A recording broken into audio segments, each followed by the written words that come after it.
নিশ্চিন্ত নয় নারীর পথ চলা। রাজ্য জুড়ে নারী নিরাপত্তা নিয়ে তোলপাড়ের মাঝে সল্টলেকের ভোরবেলায় শ্লীলতাহানির চেষ্টা।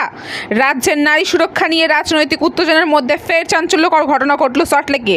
গতকাল ভোর 5:30 নাগাদ কাজ সেরে ফিরছিলেন তথ্য প্রযুক্তি সংস্থার এক মহিলা কর্মী।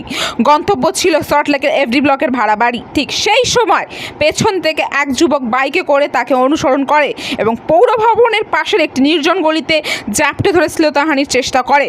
মহিলা চিৎকার শুনে আতঙ্কে ঘটনাস্থল ছেড়ে পাড়ায় অভিযুক্ত। দক্ষিণ বিধাননগর থানায় লিখিত অভিযোগ দায়ের পর পুলিশ তদন্তে নামে।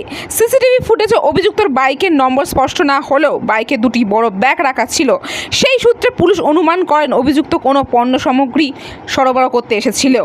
এরপর থেকে এলাকায় নজরদারি শুরু করে পুলিশ। আজ সকালে ফের এলাকায় ঢোকার সময় অভিযুক্তকে হাতে না হাতে গ্রেফতার করা হয়। ধৃতের নাম রাজা মণ্ডল, পেশায় ফুল ব্যবসায়ী এবং লেকটাউনের বাসিন্দা। তার বিরুদ্ধে শ্লীলতাহানির চেষ্টা সহ একাধিক দায়ের মামলা রুজু করা হয়েছে। আজই তাকে বিধাননগর আদালতে পেশ করা হবে।